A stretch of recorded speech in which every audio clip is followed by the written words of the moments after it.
Rish Shel Hamayim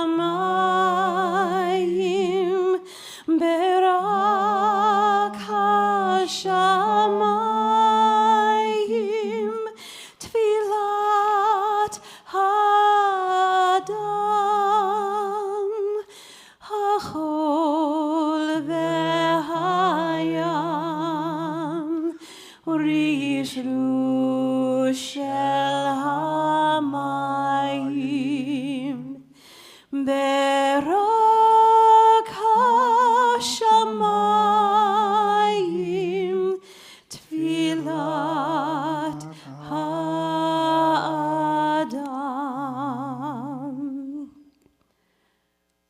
We begin with silence, the silence of death, the silence after destruction. There are times when songs falter, when darkness fills life, when martyrdom becomes a constellation of faith against the unrelieved black of space about us. There are no words to reach beyond the edge of night, no messenger to tell the full tale.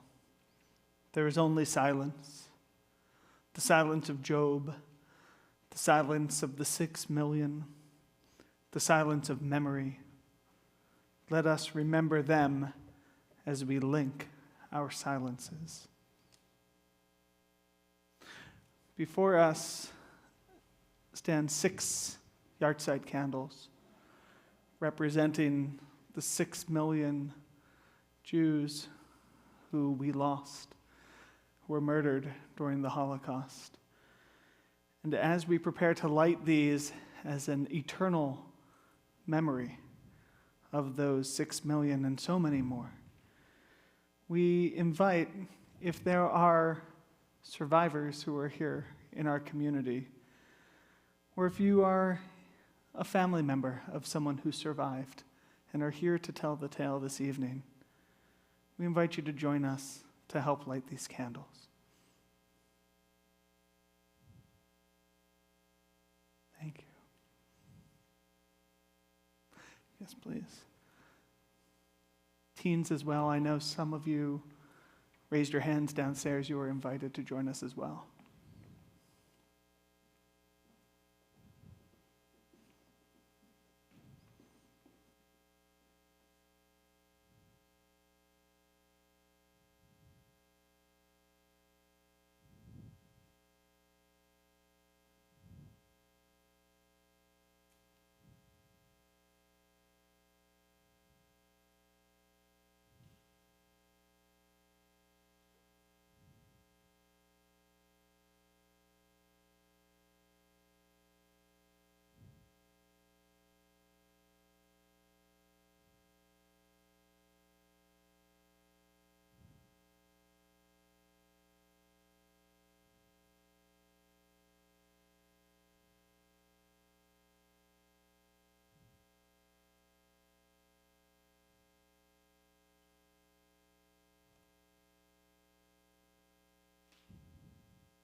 We kindle these lights in memory of the 6 million Jews murdered by the Nazis and their collaborators.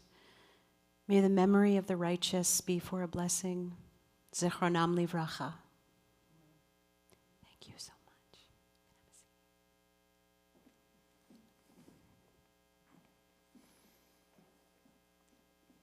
Many of the readings we'll be sharing this evening can be found in your prayer book. The first is on page 260 by Primo Levi.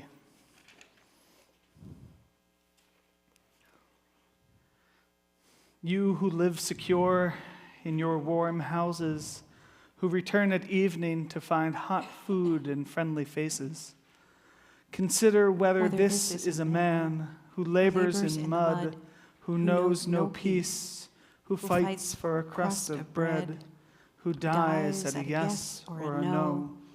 Consider whether this is a woman without hair or name, with no more strength to remember, eyes empty and womb cold as a frog in winter.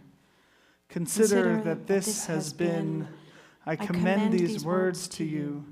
Engrave them on your hearts when you are in your house, when you walk on your way, when you go to bed, and when you rise. Repeat them to your children, or may your house crumble. Disease render you powerless. Your offspring avert their faces from you. On page 410 are the words at the top of the page from Psalm 137, speaking to the sense of displacement and being thrown out of the place that you called home. By the waters of Babylon, where we sat down, and where we wept, when we remembered Zion. By the rivers of Babylon, where we sat down, and where we wept, when we remembered Zion. And the wicked carried us away to captivity, required of us a song. How can we sing our holy songs in a strange land? The wicked carried us away to captivity, required of us a song.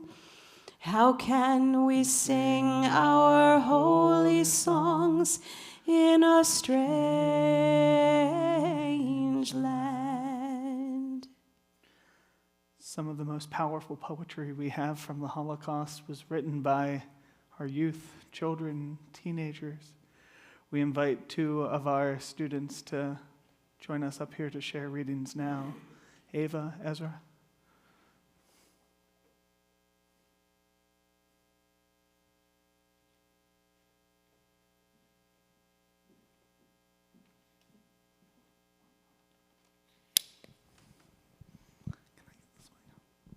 Test. Yeah.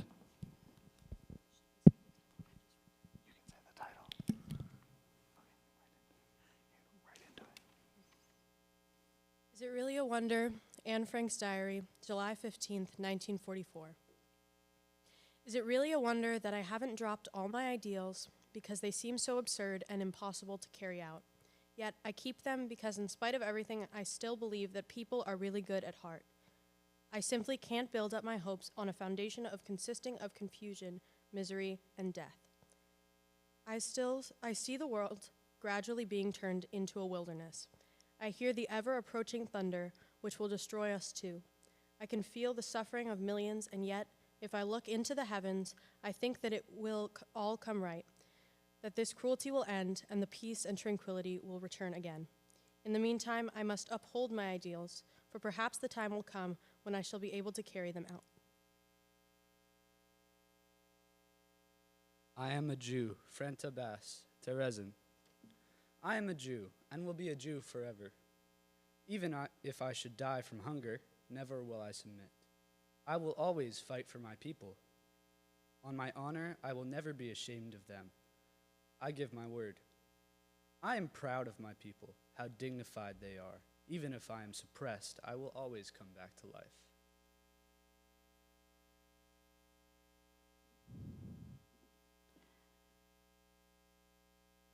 Page 267. I believe with perfect faith in the coming of the Messiah, and even if he is delayed, I will await him. Ani ma'amin, ani ma'amin, ani ma'amin, ani ma'amin.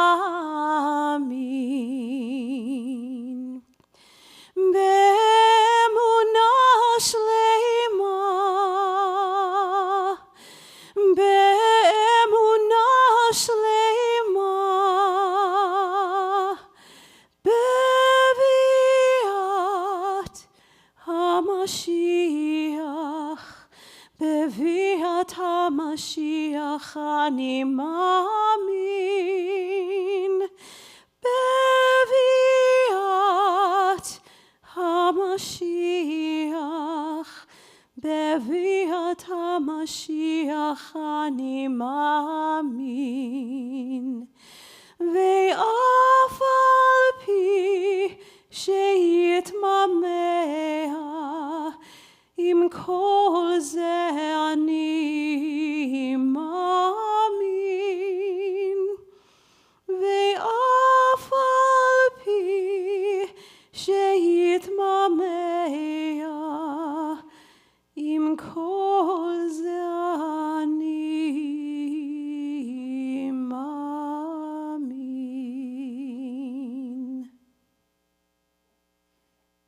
Page 265.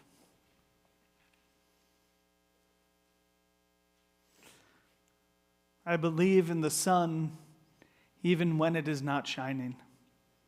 I believe in love even when feeling it not. I believe in God even when God is silent.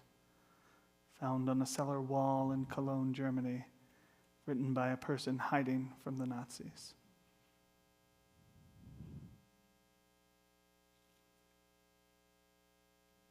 On page 266 is our memorial prayer, El Malei Rachamim. It is the prayer we say when we are about to bury someone, when we remember them and we pray that their souls are bound up in a safe and a beautiful place in the afterlife, protected under the wings of God, with no pain and wholeness. It is our custom to stand for El Malei Rachamim.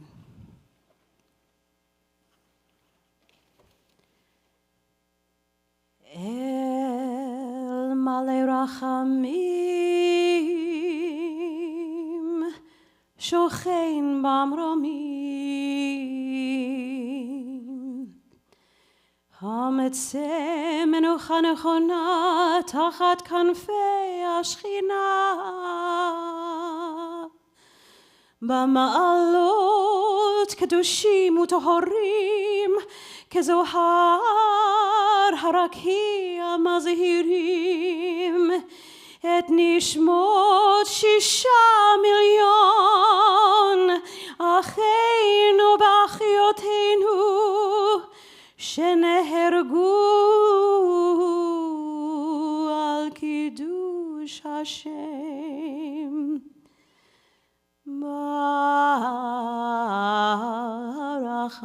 ברחמים יסתירם בסתר כנפיו לעולמים ויצרור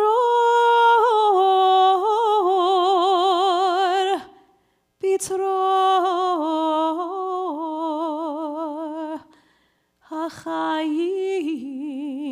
את נשמתם. אדוני הוא נחלתם וינוחו בשלום, בשלום על משכבם, ונאמר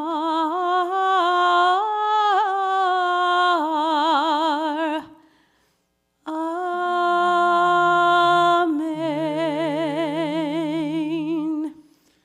We remain standing as we turn to page 269 for the Shoah Kaddish, written by Elie Wiesel. And as we read it together, you'll hear the interspersing of concentration camps along with our ancient words of memory. We take this moment before we begin to hold in our hearts the names of those we have lost, names who we carry with us always. Yitgadal Auschwitz, v'yitgadash Lodz, Shemei Rabbah Honar, Be'alma divra chiroteh, Babi Yar, v'yimloch malchuteh, Maidanik, v'chayechon uvyomechon, Birkanau, uv'chaye d'chol Beit Yisrael, Kovno, ba'gala uvizman kariv, Janauska. v'imru, Amen.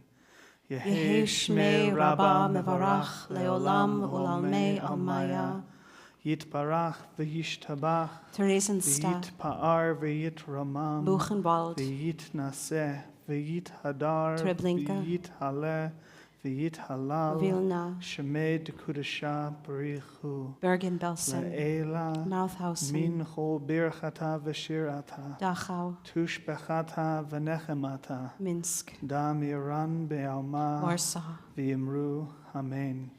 Yehesh Lama Rabba Min Shemaya, V'chayim Aleinu Ve'al Kol Yisrael, V'yimru, Amen. Oseh Shalom B'mromav, Hu Ya'aseh Shalom, Aleinu Ve'al Kol Yisrael, V'yimru, Amen. Oseh Shalom B'mromav, Hu Ya'aseh Shalom, Aleinu ve'al kol Yisrael ve'yimeru. Amen. I'm going to ask you to remain standing this week of counting numbers that are inconceivable to us. We're also in the period of the Omer, and we count that as well. Baruch atah Adonai Eloheinu melech haolam, asher kidshanu b'mitzvotav etzivanu al sfirat haomer. Hayom shisha asar yom, shehem shnei shavuot ushnei yamim laomer. Today is 16 days, which is 2 weeks and 2 days of the Omer. We turn to page 414. As together we'll sing Hatikva, the national anthem of Israel, but also an everlasting wellspring of hope. The English, just the beginning, reads, so long as within the inmost heart a Jewish spirit sings, so long as the eye looks eastward, gazing toward Zion, our hope is not lost. Kol hod balevav penima, nefesh Yehudi homia, ulfatei mizrach kadima, ayin letzion Sophia. Od lo avda tikvateinu, hatikva bat shnot alpayim, להיות עם חופשי בארצנו, ארץ ציון ירושלים. להיות עם חופשי בארצנו,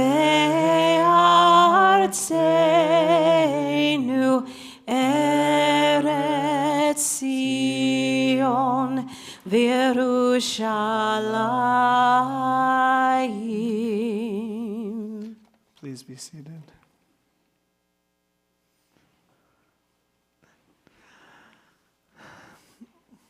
Thank you all so much for being here this evening. This is a difficult evening. The history that we confront is painful and overwhelming. And yet it is because it is difficult that we must come together to bear witness. Memory for the Jewish people is not passive. It asks something of us. It asks us to listen, to learn, and to carry forward the stories of those who suffered, those who resisted, those who died, and those who survived.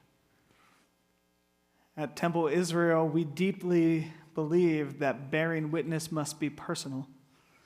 And that is why, as long as we can, we commit to bringing a survivor or a survivor's descendant to share their story with us.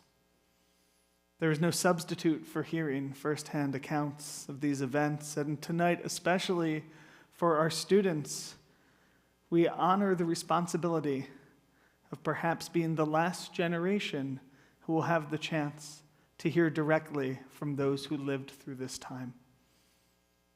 The world changes and we listen carefully. The world changes when we tell the truth about what has happened. And the world changes when we refuse to let the memory of these lives be forgotten.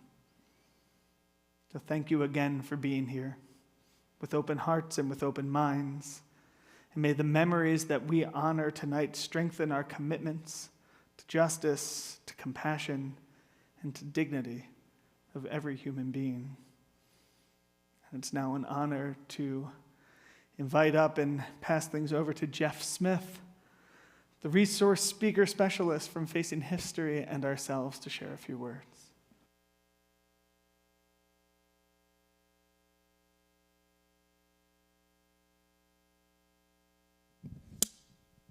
Hello.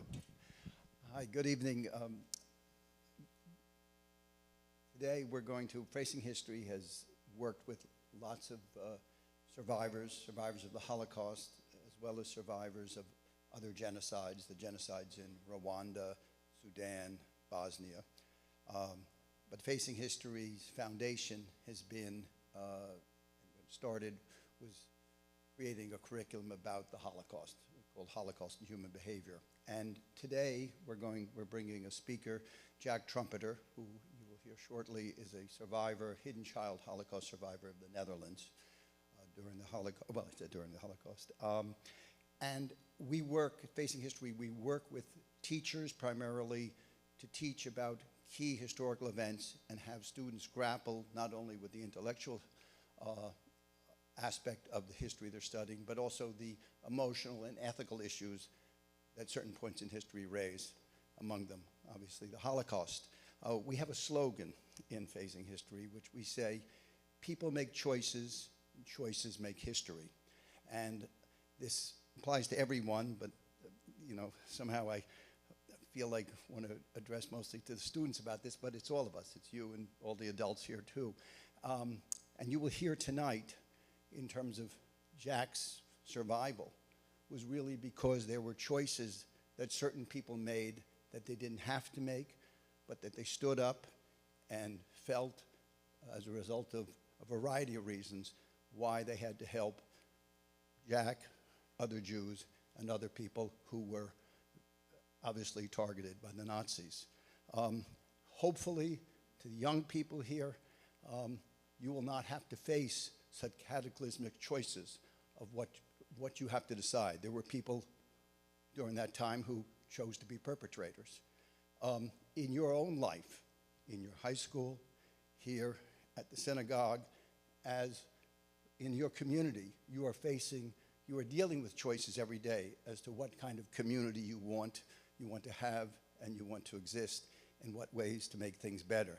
And those are choices you're going to have your whole lives. And that's just something that we have as our slogan, and we just hopefully that you will be active participants in your communities, whatever they are, to make your community a healthier one and a stronger one.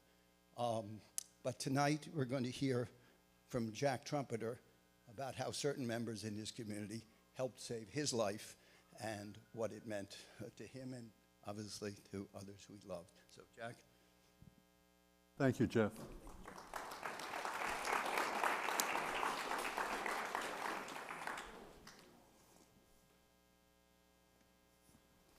Can you hear me? Goedenavond, that's Dutch for good evening. My name is Isaac Jack Trompetter. I was born in Amsterdam in 1942. That makes me, for the first time, a little under 83 years old. A whole new thing. When I was born, my country had already been occupied for 2 years by the Germans, the Nazis, the racists, the crazies, however you want to call them. As soon as the Germans entered Holland, one of the first things they did was begin the process of separating out the Jewish community from the rest of the Dutch community. Holland then was a country of 9 million people, and it had about 140,000 Jews. About 30,000 of them were German exiles who came to Holland from Germany. It meant that all the Jews who lived all over Holland had to go to Amsterdam and make a ghetto in Amsterdam. My parents were working class people. My father was in the restaurant business.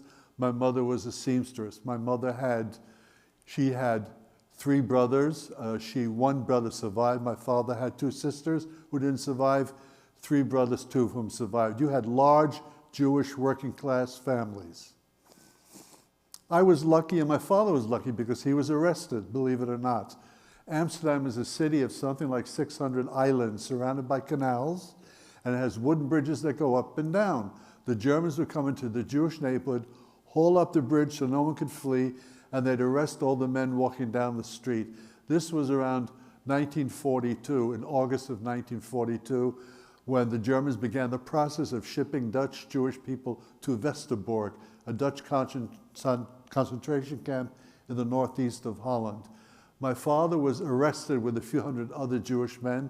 They were taken to a high school gymnasium, and they were told to lay on their bellies. They were there for a week, and they were periodically beaten on the backs and back of their legs because they were Jews. The Germans had convinced themselves, and everyone, as you probably all know, that we, Jewish people, are not quite human. It gave them permission to behave very, very badly. It gave other people permission to behave very, very badly. We had to have a Star of David on the front and the back of our coats. We'd go out into the street, and anyone who didn't like Jews could come up to you, hit you upside the head. You could do nothing. The world had turned upside down. You had no recourse to law. You were powerless. As soon as the Germans came into Holland, if you were Jewish, as a fireman, a teacher, a policeman, a doctor, a jurist, a nurse, the head of the Dutch Supreme Court, you were unemployed, you were out of a job. The Germans didn't want any Jewish people involved with the Gentile community. Holland is a country of people who are what we call very petit bourgeois, meaning they obey the law, they don't cross at the red, and they believe that if you follow the law and follow the rules, everything will be okay. And so did the Jewish people believe that, except the world had turned upside down. So my father's arrested, and it's time for me to come into the world. There's a curfew, which meant that the Jewish people can only go out at a certain time of the day and go marketing, pretty much when the markets were emptied and there was nothing to be had anymore.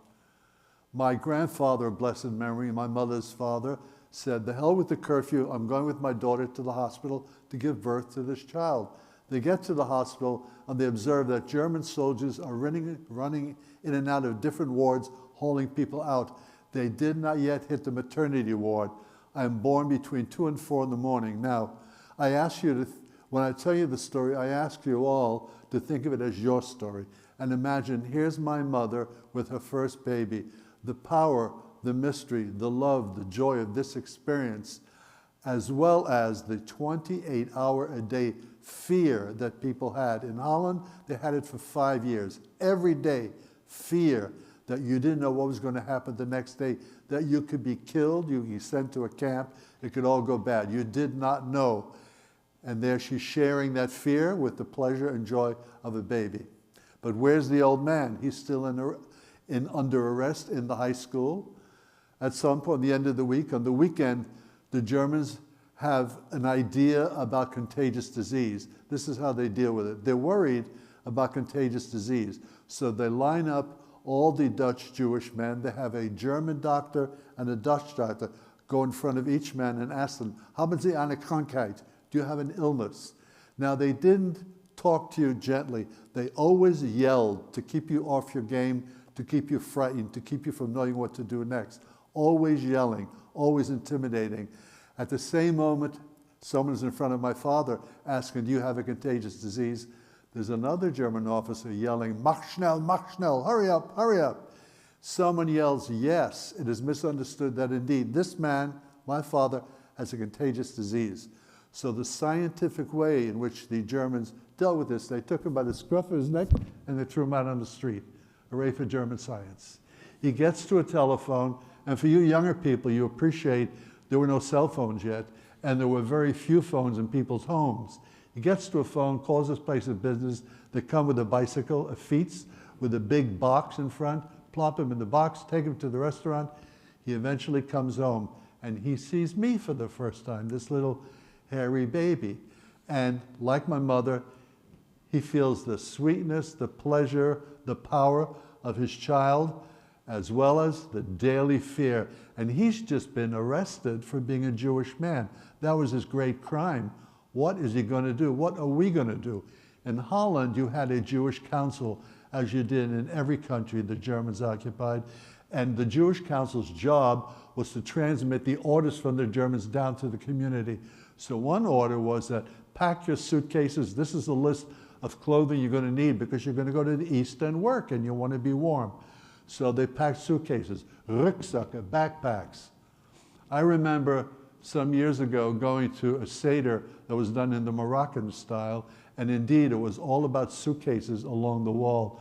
And it was quite powerful, knowing what I know about my story and having that experience. So my father decides it's not going to get better, no matter what the Jewish council says. It can only get worse. What to do? What to do? He gets it in his head, he's going to go into hiding. What does that even mean? Imagine today if some orange-haired demon becomes a leader of this country and you're in the wrong cradle, you're the wrong group. What do? You hide in Brooklyn, the Caribbean, Canada, Needham, Braintree. What do? My father was an ordinary working class guy. He didn't graduate high school, nor did he have the benefit of watching years and years of crime movies and crime TV shows where you can get a sense of this. Not at all. He knew enough to know there were resistance groups who were busy providing hiding places for Jewish children and Jewish families. There was a group that was organized by 2 adults, and this group was made of high school and college students whose sole task was to look for hiding places for Jewish children and Jewish families. Except the caveat was a whole family could not go into hiding together, because if you were busted, everybody perishes. If the family was split up, there was a chance maybe someone would survive. And people were trying to figure this out without having any real sense of the duration of these events. Go into hiding, what, a few weeks, a few months? Who knows? I was in hiding for almost 3 years. My parents were hiding for 2.5 years. People had no idea. There were other relatives doing the same thing, but you couldn't share the information because it was dangerous. If someone got arrested, there could be a problem. My mother's parents lived upstairs, and because my last name is Trompetter, it was not a typical Dutch Jewish name, like Carvalho, Sixto, Pinto, Israelson. You had a lot of Portuguese Dutch Jewish names, Spanish Dutch Jewish names. Trompetter, not so Jewish. So his union is taken over by the Dutch National Socialists, and a swastika is printed on the masthead of their newspaper. They're with the subscription list. Okay, Trompetter, he's okay, don't cross him out. We keep getting that newspaper. He's smart enough, he leaves it on an umbrella stand by the door. So when there's a police raid, they see that paper and think, oh, okay, he's not Jewish, and they pass it by. These are the kind of details people had to think about and dance very fast. So the day comes when my mother's parents, whose last name was Zomerplach, which was considered a Dutch Jewish name, police come to take Mr. and Mrs. Zomerplach away. It is at my mother's birthday. They were to come down and have a piece of pastry and a cup of tea. Celebrations weren't too big and too enthusiastic and too loud back then. And my mother is, of course, frozen. My father gets it together, goes to the police officer and says, listen, we've been neighbors with these people for 20 years. Can we at least say goodbye? So there's my mother shaking the hand of her parents, saying goodbye. Now imagine that scene, and she does it without giving it away, and that's the kind of scene that people have with them their whole lives. And no matter what other successes they have as a consequence of surviving the war, there is this memory that's always with you. And one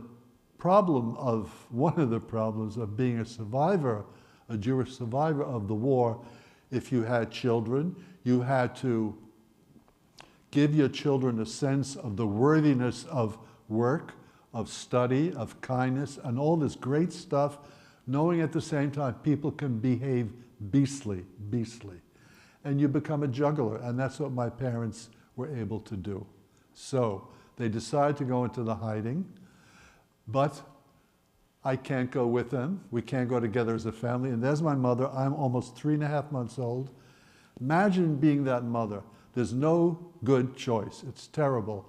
Luckily, she was able to listen to her older brother who said, listen, have the kid go separately. There's a chance he might survive.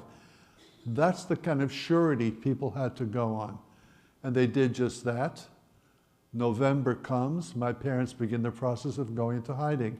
They take the Stars of David off their coats. My mother was a seamstress. She knew enough to know to make sure there was no stitching that showed there was a Star of David.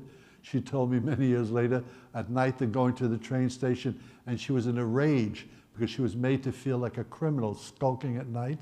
They get to the train in the Centraal Station in Amsterdam, get on the train, and all these Dutch people drinking their coffee, smoking, chatting away. German soldiers doing the same thing. And they're busy there looking very not Jewish. They decide, let's not look Jewish, however you do that. And they try to melt into the wall, and they were successful. They get to Rotterdam. They spend a night in Rotterdam. The next day, they go to Tilburg in the south of Holland. Holland was a country of 9 million people. Half were Catholic and half were Protestant. The Catholic people were mostly in the south, and they were a little bit darker than the Dutch people in the north, because Spain had occupied the south of Holland, and people mingled, got together, had a good time. So they started to look a little bit like each other, which meant that if you were a Jewish child going in hiding and you were dark like myself, it was preferable that you go hiding in the south of Holland. If you were like my brother, Andy, with his freckles and red hair, you were sent to the north. As it turned out, we both were in hiding about 15 kilometers away from each other in the center of Holland, about 12 kilometers from the German border. My parents go to Tilburg, the south of Holland. They're told to look for a tall man, Jan van Dunberg of blessed memory, who was a 25-year-old baker's assistant. He worked as an air raid warden, and at one point his chief came up to him to sound him out about his political sympathies. You had a significant amount of people in Holland who were the National Socialist movement, who collaborated with the Germans. So you had to be careful if you were in the resistance, and you'd find a way to talk with people. So it turns out Jan's sentiments are correct. He was in the army as a cavalry soldier, and he hated the Germans because they invaded his country, and his queen had to flee, and he hated the Germans. He was not an observant religious man. He was sort of conservative, modest, upright guy, and he would do something. Would he hide some people for a few days, people who were on the run, but it wasn't said that these were Jewish people. He said, yeah, I'll have to talk to my wife, but yeah. So they see Jan van Dunberg at the station with a flat tire in the back, so he can walk carefully to his house, and my parents can carefully, non-discreetly, walk behind him. If he had to bike, they'd be going with the suitcase. Doesn't look good. So they did that. They get to the house, and they open the door, and there's Corrie van Dunberg of blessed memory. She's all of 22. She's a homemaker. And there's a table of food and drink to welcome my parents. And my mother thought to herself, you poor young people, what have you done? On one hand, being so grateful that Corrie and Jan van Dunberg were upstanders, and also feeling the sympathy and compassion for if this all goes bad. People who helped Jews who were caught and betrayed suffered the same fate as Jews. They were considered no longer allies or friends of the Germans. They were enemies. A lot of people in the resistance did resistance work out of political reasons, out of religious reasons. You had a very strong fundamentalist Protestant community in Holland that felt the Jewish people were the people of the book. So no matter who killed Christ, you had to help the Jewish people of the book. There were a lot of people who stood up to do that. Cor and Jan were just people who hated the Germans because they occupied the country. They came together. My parents grew up in Amsterdam. Their Dutch was more cosmopolitan. Cor and Jan spoke a southern rural Dutch, and they were much younger. My father was 30, my mother was 31. And they get together and try and figure each other out. They had a radio, which was illegal. And at some point, having a bicycle was illegal. With the radio, they could listen to the BBC and the German broadcast and get a sense of how the war was going. In January of 1943, after the Battle of Stalingrad, which the Germans had announced on the radio as a strategic retreat, and the Brits told the truth of what happened, it gave people heart, it gave people hope to continue. My parents and Cor and Jan learned some English from the radio. They had music, they would dance, they would build a life together. My mother, as a seamstress, taught Corey how to sew. That was a way to get food, because food was the single biggest problem to get. The Germans had taken everything that wasn't buckled down to Germany. They did not want the German people to feel any consequence from their war. The Germans had to have it good. Jan was a tall guy. He had bell-bottom pants. He tied bags around his legs, bicycled to the countryside, exchanged repaired clothing for food. There was no such thing as, let's say in the autumn, you want to buy your kids some clothing for school. You want to buy a bolt of cloth or something. None of that was possible. You repaired what you had, and it was exchanged for food. So throughout the war years, my parents and Cor and Jan had the food they needed. When my parents found me after the war, they said I looked like a poster boy for starvation. And this was, as we know, mothers have a guilt gland, and even years and decades after the war, she felt very bad and guilty that I was so skinny and they were not. As you can see, it hasn't stunted my growth. My parents and Cor and Jan are trying to build a life together, but my mother's driving everyone a little bit nuts too. Oh, my poor Jackie, where is he? Is he alive? This is what parents had to deal with, to worry about their children who they didn't know were alive or well or couldn't get in touch with safely. Cora gets it in her mind, oh, she's driving me crazy. I got to find out how this kid is doing. She goes to Amsterdam. She has privileged information. She tells my aunt Alida, Gentile woman, call her Tante Ali, who I was with, who tells her that I am in a Quaker orphanage outside of Amsterdam. We were a lucky family because we had a lot of intermarriage, which during the war years was very, very helpful. So we had my Aunt Alida helping me going into hiding and helping her husband, my mother's older brother, also survive. My Aunt Alida tells Corey, I'm in a Quaker orphanage. Corey goes to the Quaker orphanage and observes that across the street are German barracks, and by then the Germans had started bombing, the British had started bombing the countryside. It was not safe. Cora, all of 22, gets it in her head. She's going to take me out of the orphanage and bring me back to Amsterdam. I don't know how she does it. I'm very sorry that when my family was still alive that I didn't ask more detailed questions. She's able to convince the orphanage, yes, she's a relative or something. She takes me out. There's no transportation. The Germans have taken everything and shut it down at night. The next day, there's more trains on the tracks. Corey takes me. She goes onto a train. She sits with me. She's 22. She's never been with babies, infants, toddlers. She has no idea how to be with, how to hold, how to talk to. She fakes it. She sits on the train with me, and at some point some woman leans over and goes, oh, what a cute baby. Is that a Jewish baby? And Cora goes, how dare you? Shuts the woman up. Corey goes to Amsterdam, but she takes me to a photo booth. She takes a picture of herself and me. She brings me to my Tante Ali, my Corey goes back to see my mother and shows her the photo. And my mother is, of course, thrilled. The kid is alive.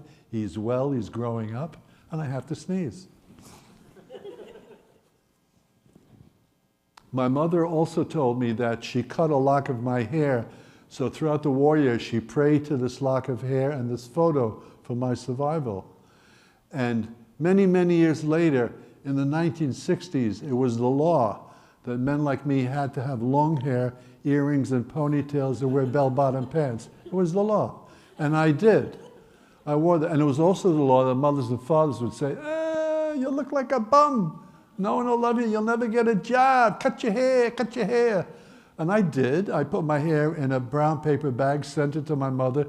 She opens the bag, and all the stuff comes out. And had I known part of the story, I never would have done that.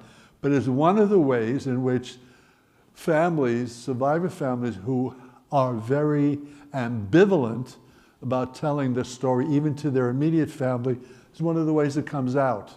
And it really helped a great deal. So I am with my Aunt Alida. I'm sent again into this journey. I end up in a town called Haino with the De Groot family of blessed memory.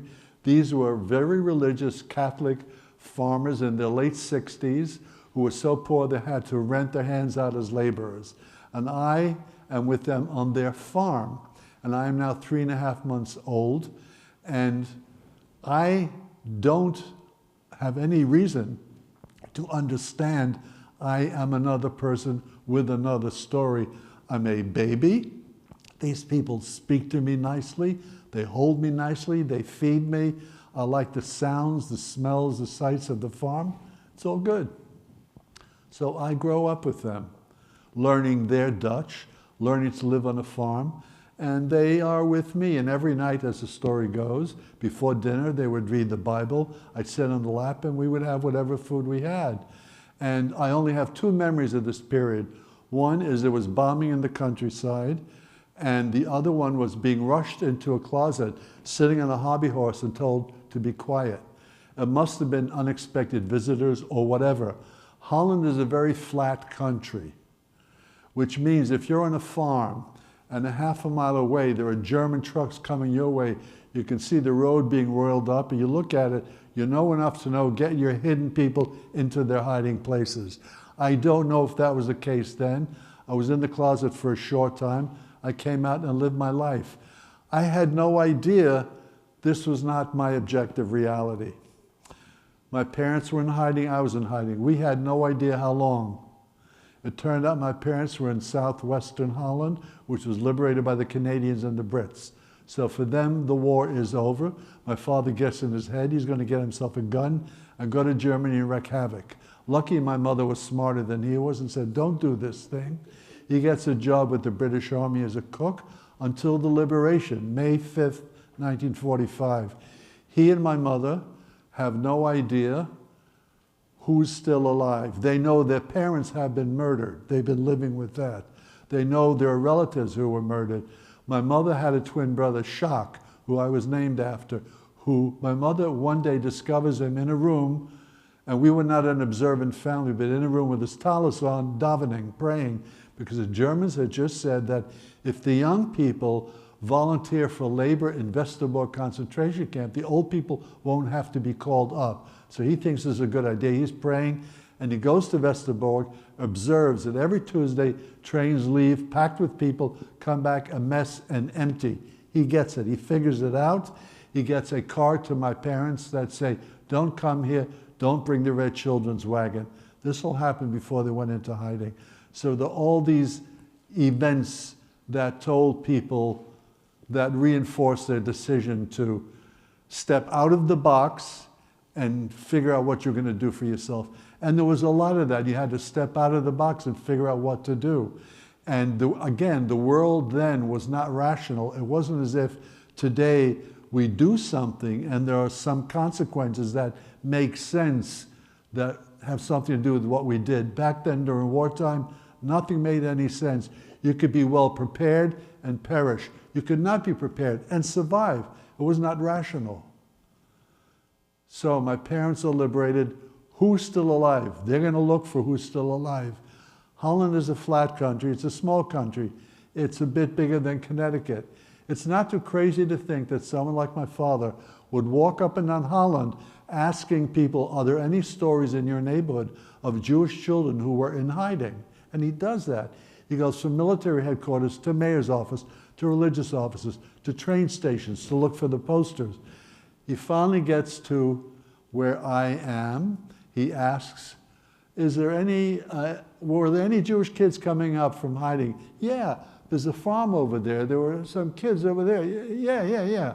He gets to the farm, bangs on the door. They tell him, sleep in the barn for the night. Next morning, come in.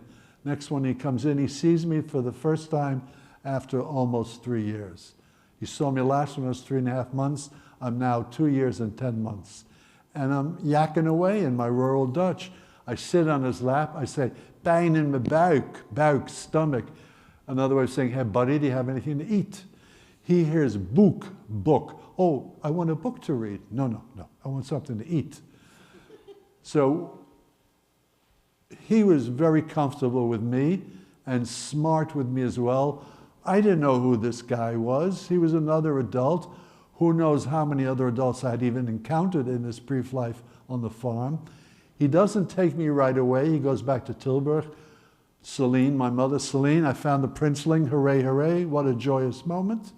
They come in a few days to get me, but the De Groot family, of course, do not want to give me up. This is a very common dilemma. You had Jewish children who, after the war, were claimed by their families, by their relatives, because many of their parents perished. You had 25,000 Dutch Jews go into hiding. A little more than half were betrayed. If you were Dutch and you knew your neighbor was hiding Jews, for a pound of sugar, you could betray them, and you get a pound of sugar. This was the moral threshold. He's able to get the relatives of the De Groot family to convince them the right thing to do is to give me up. And they eventually did, but the caveat was that I would have to be baptized.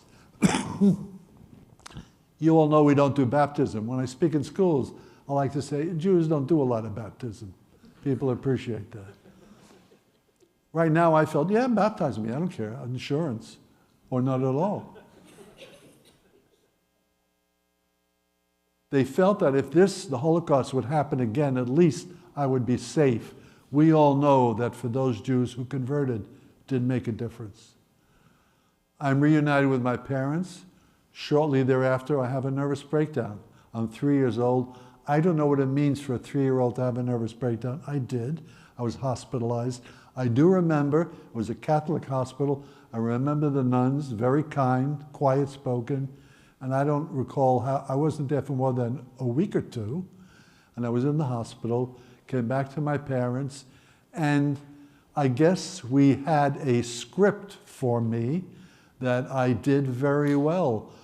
I thought I was living with my parents, and now I have a new set of parents. They talk a little funny, but they're nice to me.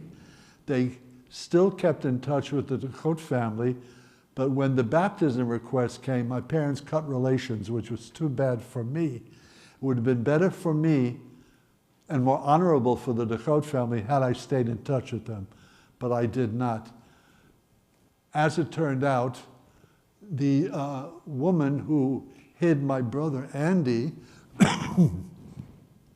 came to America in 1952, stayed with us for a week, Mrs. de Vries of blessed memory, and she went to this new place called Oregon. Wow. And then she came back to us and she went back to Europe, and some years later she died of old age.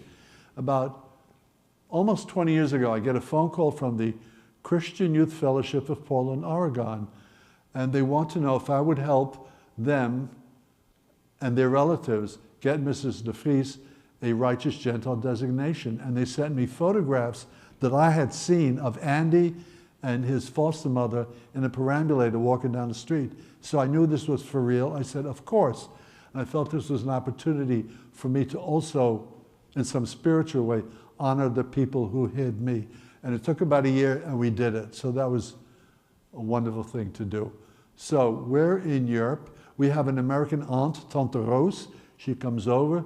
She gives us money and blankets. It was that bad that blankets made it different.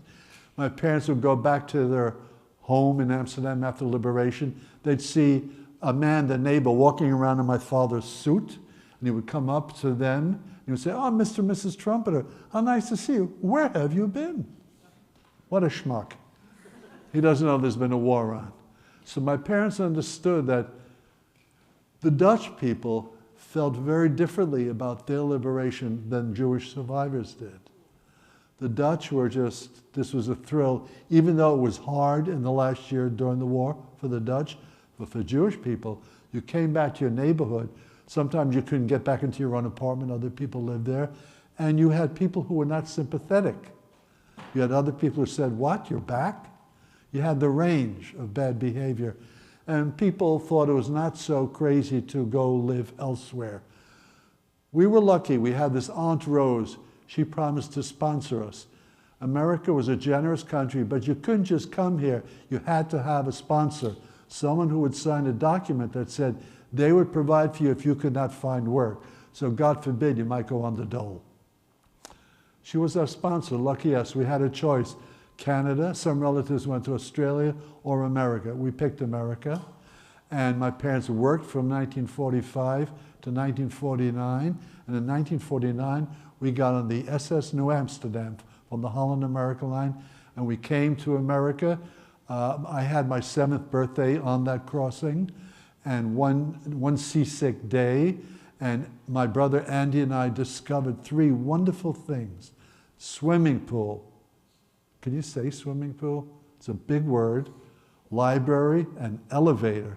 And the elevator was cool because you press the button, run upstairs, press it again, and no one could use it. You were just running up and down. We had a great time. It was a great adventure. We were both 7. It was a great adventure. We saw the Statue of Liberty. We get to Hoboken, New Jersey, which was the port city for the Holland America line. And there's my Aunt Rose at the end of the gangplank. "Come over here, Shecky." That was me. I go over here, she says, "Say blah, blah, blah to that man." I go, "Blah, blah, blah." It's a policeman. "Welcome to America." We were in America. It was my parents and my brother, and my aunt and uncle, and their 2 daughters, my cousins. And there were 8 of us, and we had a house in Far Rockaway. We slept on cots on an attic for a few months. Then we got our own places, and we lived in Far Rockaway. And when Andy and I turned 9 years old, my parents called us over and said, "Boys, we have something to tell you." "What?" "You're not brothers, you're cousins." "What?" "Andy, your mother Marie, is Jackie, your father's sister, and she didn't survive. She perished." And I remember that night going to bed and weeping and crying, "Oh, poor Andy, he lost his mommy and daddy. It was terrible, terrible, terrible." It took me 5 decades to understand. I was crying for myself, for my own story. Stuff was so buried in us as children, while we didn't have the cognizant intelligence to understand what was happening, we experienced it all in every part of our body, in every part of our being. My parents had that happen as well as in their minds. So there was a lot of stuff bouncing around. We were lucky. My parents provided a good home. I never felt unwanted. I never felt uncomfortable with them. I felt it was a loving household, and that's how we grew up. We moved to Brooklyn. We grow up in Brooklyn. I go to an art high school. And when we turned 21, Andy and I turned 21, we got our own place. And in Europe, the tradition is boys and girls leave home when they get married. And we said, "Ma, we're getting our own place." She was in a rage, furious. She said, "I know where you're going. It's the girls, isn't it?" I said, "No, Ma." Of course it was. We got our own apartment, but on the weekends we would come home, and my mother was willing to answer our questions. Where are our grandparents? Where's this uncle? Where's that? What happened? All these questions. And we were the kind of survivor family where my parents answered the questions. And at some point, my brother and I get my mother a tape recorder. What I love telling in the schools is back then, tape recorders were the size of this room and had 10,000 buttons on each side. And my mother understood this was technology way beyond her patience and means. She spent 13 years writing down the family story, 13 years in Dutch. And years later, my lovely late wife and I translated it into English, telling my mother, who's this tall, "Ma, you know, the other relatives should read this to know what happened." And I intimidated her to agree with me. And we had a small publishing of this story. And it did help the cousins of mine who did survive. It helped them a lot. And it helped my mother as well. A lot of survivors could not face this and talk about this because it evoked such pain and such loss. And when you're in a survivor community, you realize many people are broken people, and yet they make a life. They provide for themselves, they provide for the people they love, and they carry with them a lot of mourning, a lot of grief, and build a life. It's a very complex and not an easy life. My parents were relatively successful. As I say, I graduated high school. I went to work as a commercial artist, made money, but 5 minutes, made money, but didn't like it. I went to Pratt Institute at night, evening school. I loved it. And many, many, many, many years later, I left New York in 1972, and in 1990, 5 psychotherapists, women who were also hidden children, organized a conference in New York City for people like me, expecting 200 or 300 people would show up. 1,600 people showed up. It told me that it takes that long for someone with a trauma like that to be able to process and talk to yourself about it and to talk to other people about it. And it was quite a coming together of amazing, amazing stories. Every story of survival imaginable you could hear. And we've been meeting every Sunday at someone's home since then. With the COVID, we started Zooming, and we meet every Sunday. And there were a few hundred survivors in New England. There aren't that many anymore. And now we meet, we're elderly people who have our organ recitals and talk about how good it is to have a bathroom that's close to the bedroom and what you forgot to eat. But we meet and we talk, and we're people who are comfortable with each other and also have a certain political astuteness. You can say that a Holocaust survivor is like a miner's helmet with a canary, that when they smell the noxious gases, they die, and you know what's going on, and you know you leave the cave. And there are things that go on now that remind us of what happened. And there's much more that can be said about that, but I found in my talking that I learn a lot from all of you. And if you have any questions at all, don't be shy. I'm not. So thank you.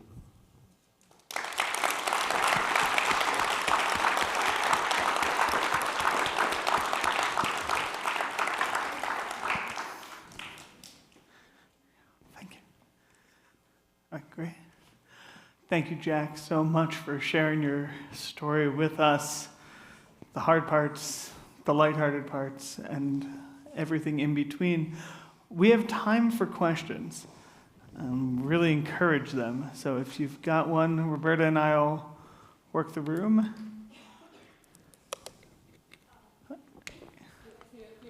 This is your chance to yell. There are people online, so we want to use the mics. Yes. You said you remember two things. One, you say you remembered the planes flying over. Do you remember hearing the explosions from the bombs landing? The explosions that I heard on the farm? Oh, so. Is that the question? Yeah.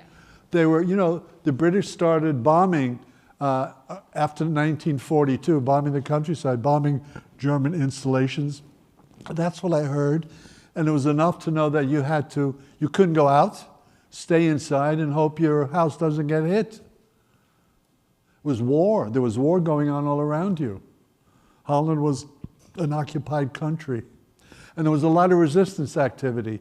The Dutch had a great graphic arts tradition, which meant that if you had papers with a J on it for Yud, Jew, you can get someone to counterfeit papers that didn't have it on there. People did that. My parents upstairs on the top floor had a young German man on the run who was a counterfeiter, and he did that for my parents for their passbooks. You had papers. You had to have papers. You could be walking on the street, Jew or Gentile, and the police approached you and said, "Papiere," you had to show your papers. Imagine that today. And there are people who have to do that when ICE comes around. Did that answer your question? Okay. Hi. My question is that how do you think your experiences during the war shaped how you see the world today? And do you think it changed it for better or worse? Or, yeah. Well, I learned what happened to me over the course of my life. And it answered some questions as to why I am how I am. And I feel that as a survivor, I have a responsibility to tell my story. And I don't feel the responsibility like, let's say, homework, an onerous responsibility. I'm happy to share my story. I think it's an important story to understand. And the first part of the question, yes, it has completely influenced my life. It's made me more aware of what it means to be a human in today's world and what my responsibilities are as a human. Did that answer it in any way?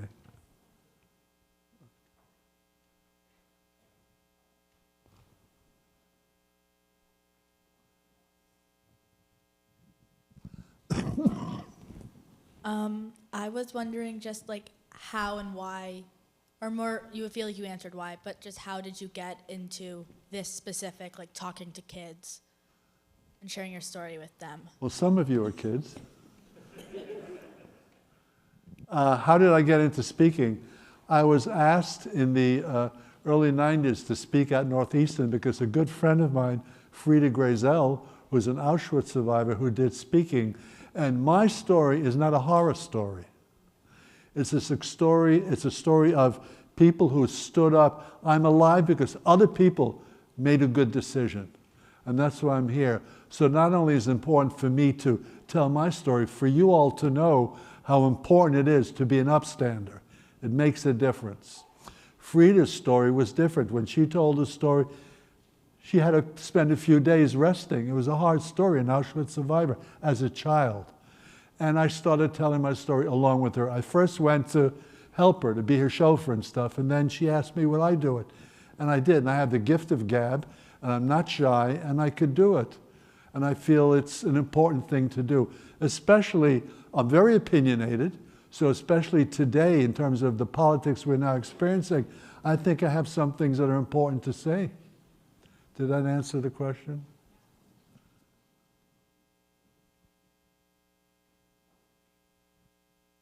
I know you said that in your early childhood you were raised in a house that was Christian. So do you have any memory of how it impacted you from going from the Christian household into your Jewish family? Well, I was 3 years old. I was under 3 years old. What could I possibly remember? What I do remember is the kindness of the Dakota family. They would speak to me sweetly. They would hold me sweetly. That's what I remembered. I don't remember anything traumatic that frightened me or whatever. Nor do I remember anything like that with my parents. I should also say I did have a nervous breakdown. That could have had to be as a consequence of having to repress and eat a lot of unknowing and fear. I also had a nervous breakdown when I came to the United States at the age of 7 again. So that was a process that happened for me. I did not identify as Jewish when I lived in New York. And my mother said after the war, listen, I'm worshiping the trees, the water, and the rocks. You know, this joke might illustrate it. Holocaust survivor dies and goes to heaven, meets God, and God says, so, what did you do for a living? Well, I was a comedian. Oh yeah, tell me a joke. Yeah, blah, blah, blah, blah. God says, that's not funny. The comedian says, you should have been there. So that's where my religion was. And it wasn't until I came to Cambridge and met Rabbi Moses Holzer and became his go-to guy to help him out in his wheelchair and take him to daven every Shabbos, every Monday, every Thursday, sometimes on Sunday. I became his guy for 7 years. He was a conservative Rebbe, and he wasn't didactic, and he was very slow and careful in helping me to explore what I wanted to explore. When I moved to Cambridge in 1982, I went to Temple Bet Shalom on Tremont Street on the High Holy Days. I stand in the back with my raincoat on, standing there crying. I can even feel it now as I say this. And I did that for 2 years, and I thought, this is stupid. Since I paid so dearly, so early, let me find out what are the treasures in Judaism. And I did, and I spent years learning it and becoming a shul member, becoming active. So it's been, I don't think I have any Christian identity other than the people who saved my life were not Jewish. I have to honor that.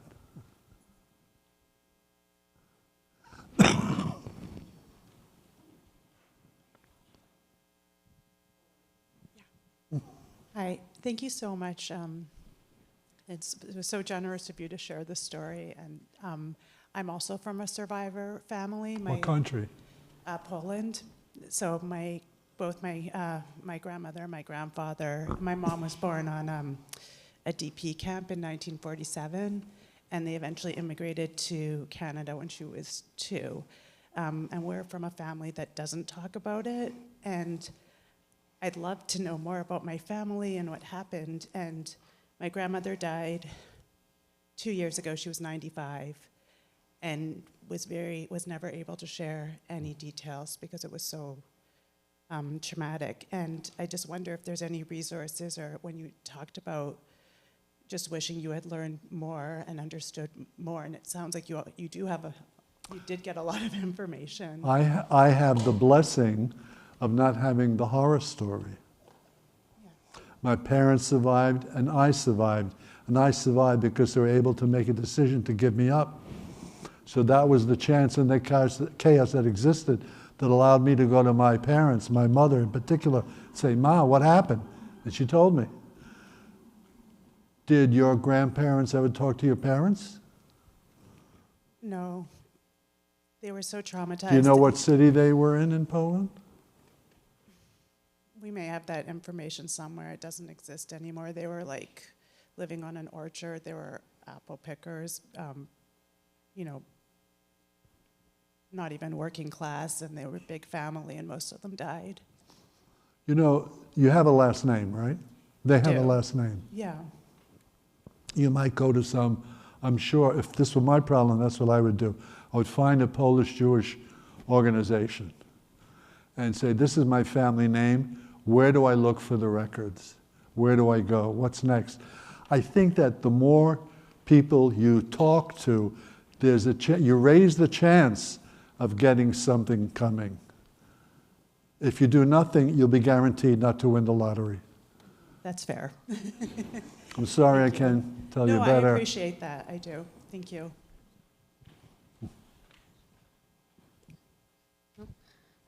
What do you think is like one thing that we should carry into like our lives from what you said? Good question. What kind of humans are we as a consequence of what happened? Some months ago, I saw this aerial photograph of the remaining barracks in Auschwitz. And I started thinking, those buildings, they all have right angles, they have roofs, they have windows.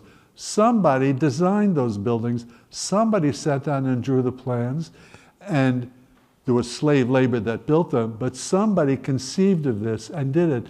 And those people may not necessarily have been evil or anti-Semites or terrible. They were doing their job. They were doing their work, and they were educated. And that tells me there's something more that's required to be a full human being than being an expert at your vocation, an expert at your work. What is the purpose of what you do? How does it make our world a better, more hospitable place? The thing about Germany was a country that was the smartest country in Europe. You had the scientists, the doctors, the philosophers, the musicians. It was a big deal brain country. And look what happened to them. You had lawyers, teachers, professors in the SS. It was a way to climb up. And they climbed up, and then they were busy committing their terrible crimes. So that's what baffles me still. I don't have it as an answer, but it baffles me. The only answer I have is practice kindness, kindness, and kindness. And be very patient with yourself and others. And pay attention to what's going on politically. Take a side. Live out of your box. Is that any answer?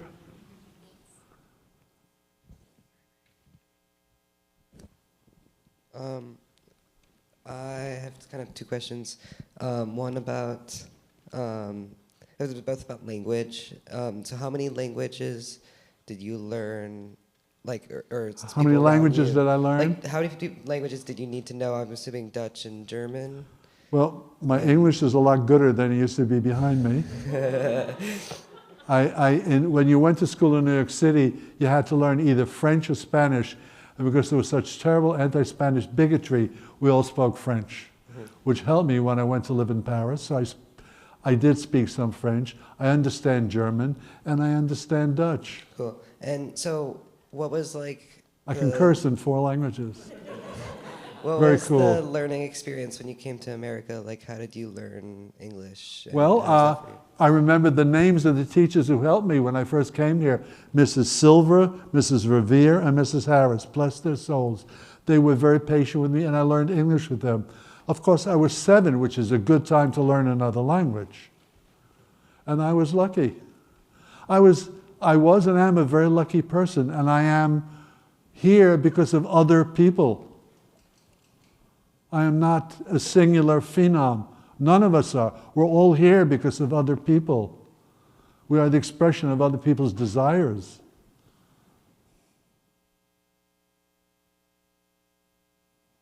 Did that answer your question?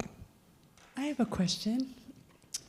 You mentioned when your parents decided to go into hiding, you said, I don't care what the Jewish Council says. I was curious if you could talk a little bit more about that and what that meant for you all.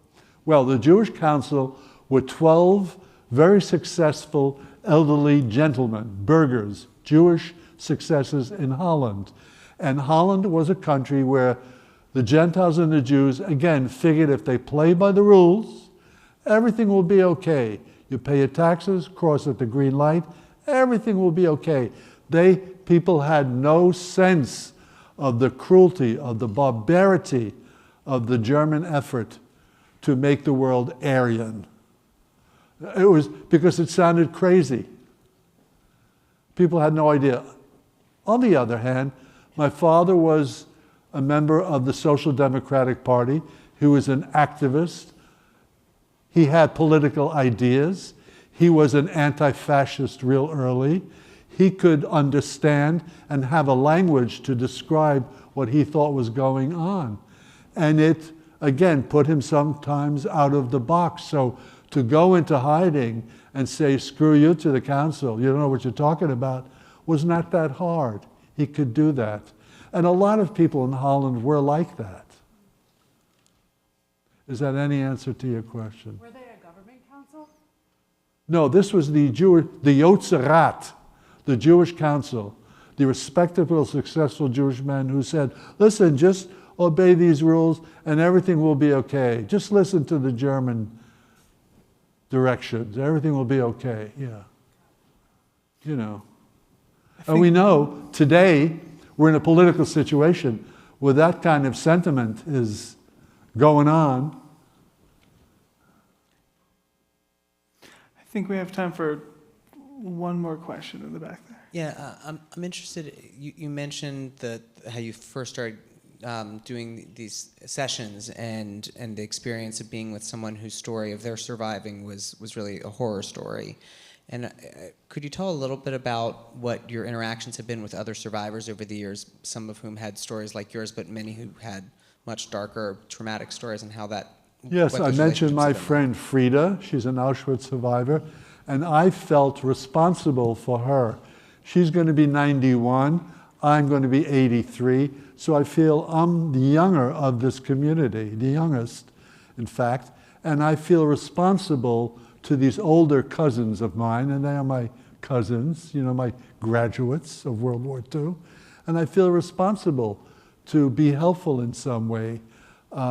When I went to Temple Bet Shalom, I felt responsible to Rabbi Moses Holzer, who was lucky. He went to yeshiva in Eastern Poland, so he got arrested by the Russians, not killed. He was sent to Kazakhstan for 6 years in a gulag, and he survived.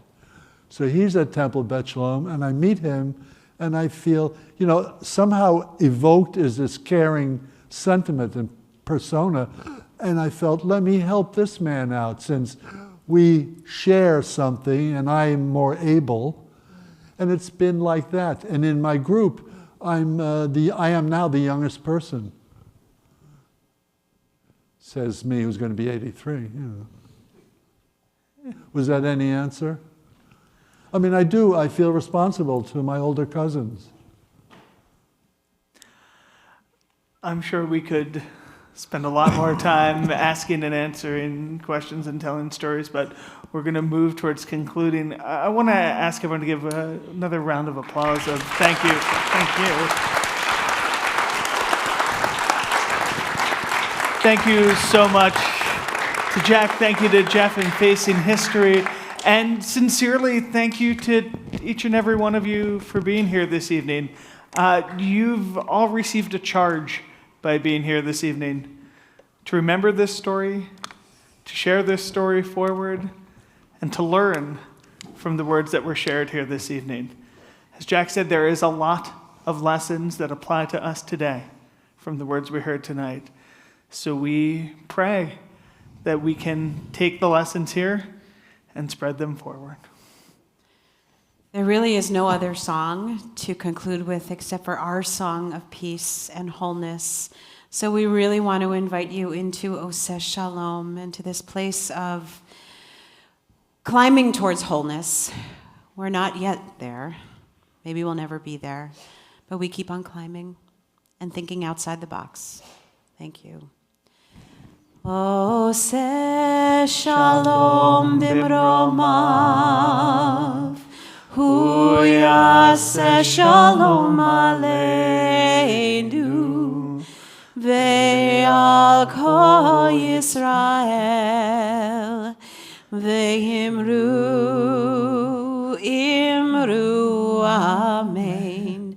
Yaseh shalom, Yaseh shalom, shalom aleinu ve'al kol Yisrael. Yaseh shalom, Yaseh shalom, shalom aleinu ve'al kol Yisrael. Yaseh shalom, Yaseh shalom, shalom aleinu ve'al kol Yisrael. Yaseh shalom, Yaseh shalom, shalom aleinu ve'al kol Yisrael. Thank you, everyone. Thank you.